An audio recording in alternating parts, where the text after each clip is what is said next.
What up with you guys? You know who it is. It's your boy John Mike, and today we're going to be digging deeper into the Nektar Impact LX49. You may have seen my review or overview video of it. If not, I've got the link in the description. You can also hit the card at the top. It'll take you. You can check it out to give my overall thoughts on this controller and how I feel about it. But that might not be why you're here. You may be here to see how to use this thing inside of your Logic Pro X, which is one of my favorite DAWs. We're going to dig into it because this keyboard offers a ton of control and it auto maps to Logic. You have to install it. You have to go on the Nektar website, register the keyboard. Once you've done that, you'll have the ability to download the software, whatever. That's all inside the manual. It'll tell you where to go, what to download, all that good stuff like that. Read the manual when you buy something. When I open up Logic, it automatically asks me if I wanted to use this keyboard as a control surface. Yes, yada, yada, yada, all that good stuff like that. And it auto mapped without me having to do anything. So if I hit the mixer button here, it pulls up my mixer.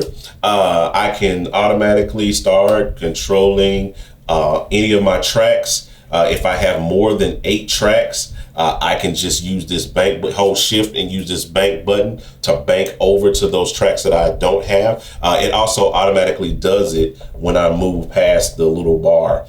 So if I move down to track 9, then now the grid has shifted, you know, and these are now my first 2 tracks on my fader or whatever. So it automatically does that for you as you're moving down through tracks. It's pretty intuitive. I like it. Of course, you got your transport controls. I can hit record, stop, play, rewind, scrolling through my session. The buttons are really quiet, which I appreciate that. I don't really like clicky buttons on my MIDI controller. I can arm my loop. I can do pretty much anything. These buttons control pan, you know, left and right, and they also have some other functions as we go through it. I have mute, you know, just by hitting these buttons right here, which is pretty cool. If I'm on an instrument track, like let's just say, let's go down here to this right here, my ES4, and I hit instrument, it will pull up my actual instrument. I can go through my presets just by hitting the patch button. It'll take me through the presets in that particular instrument. I can also control, which is labeled here, my oscillators, tune. Like if I hit that, it moves that. If I start moving this, it's controlling things inside of the plugin. I got my cutoff right here, my resonance, my envelope, my LFOs controlled down here. But what's also cool is when I'm in instrument mode, suddenly now these mixer buttons or these faders that I will use now become multifunctional, and they control ASDR or ADSR, not ASDR. I can control my ADSR, attack, delay, sustain, and release, on whatever instrument that I'm fooling with. So that's pretty cool to be able to do that. Of course, you have your you know, pads here so you can create beats and do things like that. So if I mouse over, let's go over here to my drum track here, and I'll open that up because it just kind of pulled that up. Yeah, there we go. Now I can actually play my drum sounds on my pads right here. Of course, I can play them on the keyboard. Velocity sensitive, so I can play softer or harder. But what's really cool is I can change the pad sensitivity, because some people, when they're banging out beats, they want for the velocity to play as hard as possible, that sound to play at full level or what have you. So in that case, I would hit shift, and then I would hit this setup button right here, which is the patch button that says setup. And then it would take me into a mode, setup mode. And then this D right here, which is the second D on the keyboard, actually puts me into a pad velocity mode or what have you. And then I can set the pad velocity. I can go to pull pad full at 1, 2, 3, 4. Let's just go pad full 1, 2, 3 right there.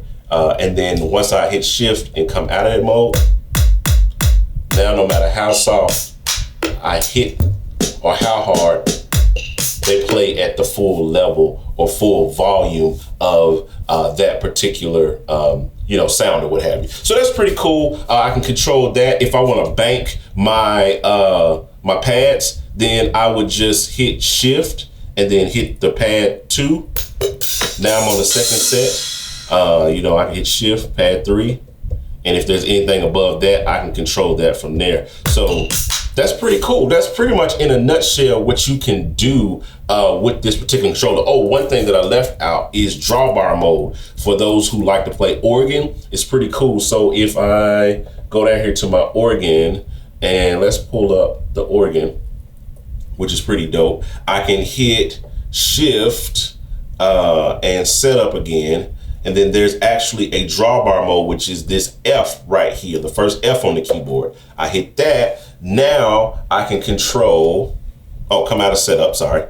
Now I can control the drawbars on my organ just like I would on a regular one. And it acts like a drawbar. So, you know, a drawbar, you're pulling it out instead of not pushing, you know, pulling it out or pushing it in. Not, you know what I'm saying?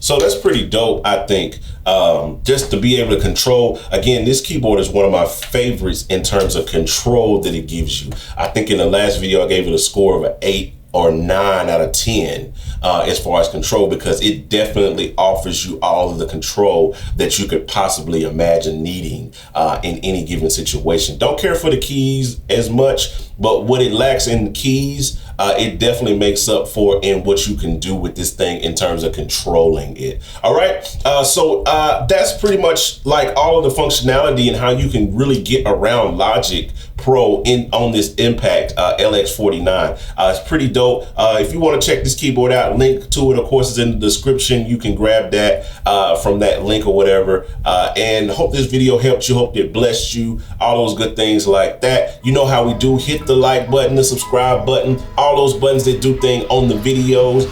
And yeah, we'll talk to you guys on the next video. I'm out.